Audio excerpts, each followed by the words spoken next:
Hi everyone, my name is Jay Price. I'm the Sustainability Manager with the Office of Sustainability. Our mission is to make Orange green by promoting a sustainable and equitable campus community. We facilitate a wide range of sustainability programs across campus. You'll hear about a few of them today from some of our staff, AmeriCorps members, and student interns. We hope you'll share these with your residents to help them get involved, and get involved yourself. Hello, my name is Con Chove and I am the recycling supervisor at the University of Tennessee. Behind me you can see our public drop-off where we accept cans, plastics, plastic bottles, paper, cardboard, plastic film, batteries, and so much more. Our goal at the University of Tennessee is to reduce the amount of waste produced on campus, to divert all waste that is produced into sustainable and economically efficient outlets, and to educate students, staff, and faculty on the benefits of waste diversion and engage them in the process. In January of 2020, the Chancellor signed a zero waste commitment. Our goal is to have a 50% diversion rate in 10 years by 2030. One thing that sets us apart from other recycling drop-off centers is that we recycle e-waste, things like TVs, and wires, printers, and toner cartridges. In doing so, we prevent things like heavy metals from entering the soil and waterways. We are proud to divert over 3,000 tons of recyclables and compostable waste from going to the landfill. Welcome to the University of Tennessee's compost facility. We've worked since 2010 to divert organic matter from landfill here at the university and process it into a soil-rich additive that can be used across campus. We start by collecting food waste at dining halls and other facilities, wood chips and other plant debris brought in by UT Landscaping Services, and also bedding and manure material brought in from different campuses of UTIA or the University of Tennessee Institute of Agriculture. Now, what makes compost so amazing is that it allows us to enrich soils for farming and for preserving land by not adding fertilizers or other inorganic materials that have been produced in a lab. Actually, it's taking nature's most ideal process and using it to our advantage. In nature, you'll see leaves, trees, twigs, and other organic materials fall to the ground, and over time they decompose in a process helped by microbacteria, and they produce what you and I both know as soil. Now, soil that is very depleted of its resources can look red and muddy and very not nutritious. However, if you look at the process of composting, we mimic this nature process by taking this material, all combine it up and allow oxygen to be mixed in as well as moisture, and let the material that is organic decompose and become a soil-rich additive. Notice the difference in color between a non-enriched soil of clay to an enriched soil that is completely dark and ready to be used. Now you may ask yourself, how do I play a part? How can I contribute to the beauty that is compost? Well, here at the university, a very specific thing that we can ask you to do is not throw things that are not compostable into the compost bins. For instance, Starbucks lids, plastic debris, those things cannot be composted. And even though they may wear down and mix into the compost, the microplastics will have issues later in the line. You see here, this material is ready to be screened and is fully rich and developed. However, if you notice, there's small plastic bags throughout the compost from just minimal sources of people not completely pulling it out. They have the spirit, but it really takes some dedication to make sure we're all in this together to get us where we need to be. Thank you. Hello, my name is Jillian. I'm the Zero Waste Coordinator for the Office of Sustainability, and today I'm going to tell you about zero waste events. So when a planner reaches out and requests a zero waste event, we help them with the planning process to make sure there are as few non-compostable, non-recyclable materials as possible. And then on the day of the event, we provide bins for recycling, composting, film plastic, cardboard, and then a receptacle for trash. And then if the event is larger, We also provide supervision of the bins to make sure there are as few contaminants as possible and just watch over the bins. And a zero waste event aims to divert 90% of all materials from the landfill. So through zero waste events on campus from about August to February, we diverted over 5,000 pounds of materials from going into the landfill, and that's not counting food donations. So all of that material was either recycled or composted. And if you would like to schedule a zero waste event or volunteer at one of these events, please visit our website at this page or this page. For every football season since 2014, our office arranges zero waste game days for each home game. This involves an orchestrated effort from everyone in our office, student workers, and dedicated volunteers. On the days leading up to a game, we set out hundreds of recycling bins throughout tailgating areas, Vol Village, and the perimeter of the stadium. During tailgating, office members and volunteers educate visitors at our Vol Village tent, pass out buttons with catchy phrases, and pass out recycling bags to tailgaters.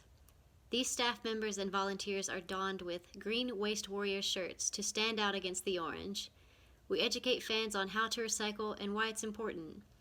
During the game, a Packer truck parade comes through to capture the recycling. After each game, the Food Recovery Network swoops in to save and donate hundreds of pounds of food. With additional diversion by stadium composting and stadium cleanups, our current diversion rate is around 30%.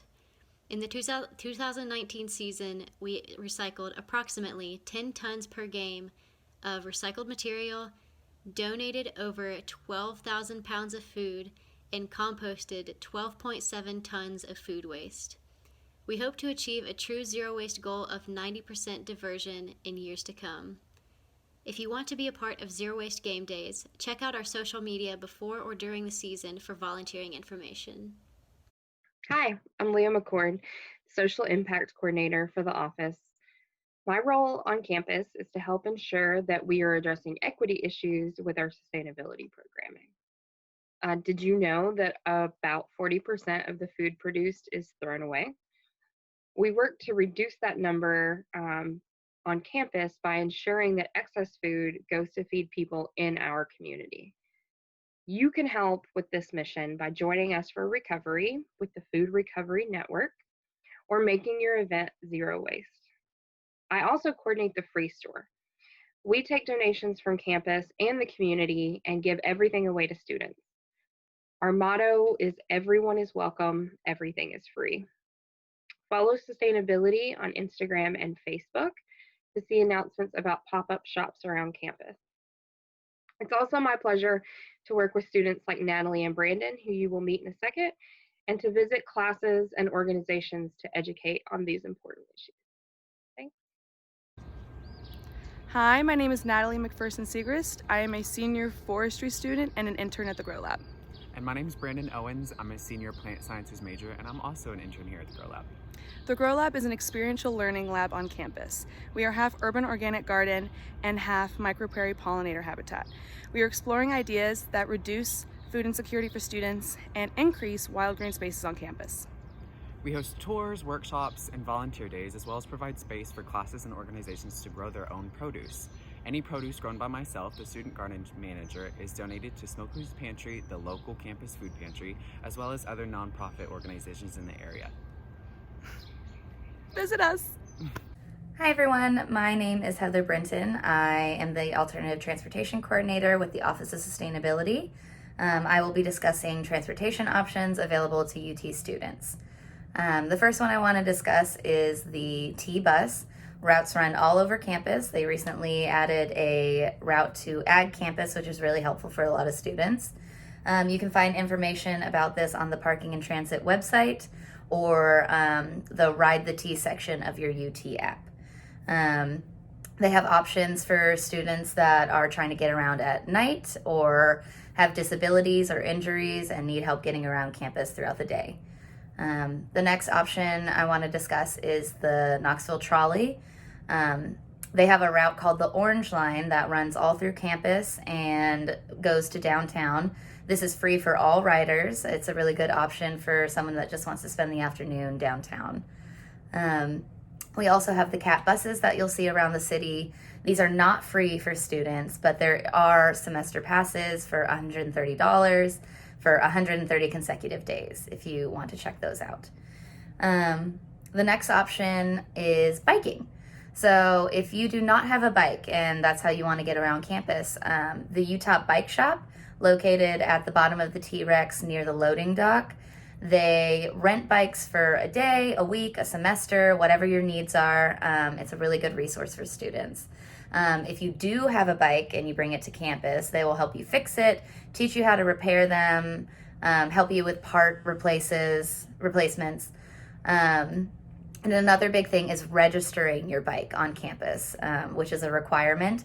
You can do this at Circle Park or at the Parking and Transit office, both of which are easy to find with a quick Google search.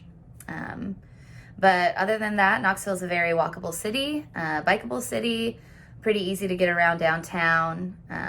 So yeah, just explore your transportation options and have fun with it. Hi everyone, my name is Cassie and I work as the Academic Engagement Specialist. I work with connecting students to different volunteering opportunities or hosting sustainability-related talks to student organizations, classes, and residence halls.